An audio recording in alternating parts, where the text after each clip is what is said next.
હીરાની મંદીએ ભારે કરી નાના કારખાના વેપારીઓએ ઘંટી વેચવા કાઢી છે। સુરતના વરાછા કતારગામ સહિત ભંગારના ગોડાઉનમાં ઘંટીઓના થપ્પા જોવા મળ્યા હતા। મોટેભાગે જેમના ખાતા ભાડા પર છે તેવા વેપારીઓ ઘંટીઓ વેચી રહ્યા છે। હીરા બજાર લાંબા સમયથી મંદીનો માર સહન કરી રહ્યો છે, જેની અસર અલગ અલગ આર્થિક સામાજિક અસરો સુરતમાં જોવા મળી રહી છે। મંદીની આ અસર હવે વરાછા અને કતારગામ વિસ્તારમાં આવેલા ભંગારના ગોડાઉનમાં દેખાઈ આવી છે। હીરાના નાના યુનિટો બંધ થઈ રહ્યા છે અને કારખાનેદારો તેમની ઘંટીઓ સ્ક્રેપમાં વેચી રહ્યા છે। સ્થિતિ એ છે કે હીરાની ઘંટીઓથી સ્ક્રેપના ગોડાઉનો ભરાઈ ગયા છે। ઘંટી વેચવાવાળા ઘણા આવી રહ્યા છે, પણ ખરીદવા માટે કોઈ આવતું નથી।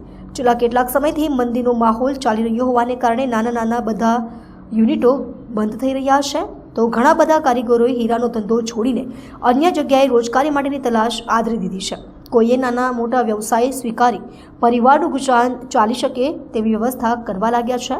વરાછા વિસ્તારમાં મહાદેવનગર, સવાણી એસ્ટેટ અને ભવાની સર્કલ નજીક ઘણા બધા સ્ક્રેપના ગોડાઉનો આવેલા છે। આપનું નામ? મારું નામ મનોજભાઈ જોશી છે। મનોજભાઈ, કઈ રીતનો તમારો બિઝનેસ છે? અમારે સ્ક્રેપનો બિઝનેસ છે, ડાયમંડ સ્ક્રેપનો। એની ઘંટીઓ એ બધું લેતા હોઈએ છીએ અમે, કારખાનાનો સામાન। તો હાલ અત્યારે તમારા ત્યાં બહુ બધી ઘંટીઓ જોવા મળી રહી છે, શું છે એનું કારણ? એનું કારણ એક જ છે કે મંદી હીરા ડાયમંડમાં બહુ છે, એમ તો ઘણા સમયથી છે, પણ આ દિવાળી પછી પણ માહોલ એવું ને એવું જ રહ્યું છે। હર વખતે આવું હોતું નથી। દિવાળી પછી કારખાનેદારો અહીંથી ઘંટી લેવા આવતા હોય છે અને દિવાળી પછી અમારી પાસે સ્ટોક પતી જતો હોય છે, પણ આ વખતે એવું નથી। આ વખતે ઘંટી બી આવે છે, આવક છે પણ જાવક નથી।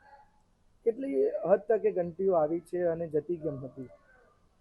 એ લોકો એવું કહેતા હોય છે કે અત્યારે પોસાતું નથી કામ કરવું અને કારીગરોને પગાર આપતો પડતો હોય, એ માટે જરા રફ વેચાતી ન હોય, એ પ્રમાણે છે। તો આ અત્યારે કેટલા સ્ટોકમાં તમારી પાસે હોઈ શકે અંદાજે? ત્યારે તો જેવા વેપારી, કોઈની પાસે 2000, કોઈની પાસે 3000, કોઈની પાસે 500, 600 ઘંટી એવું હોય છે। આમ એક ઘંટીનો પ્રાઇસ શું હોય છે? આમ નવી ઘંટીનો પ્રાઇસ હોય છે 15 થી 17, જૂની ઘંટીનો હોય છે 5-6 હજાર, 5-6 હજાર। તો અત્યારે હાલ મંદીના કારણે કોઈ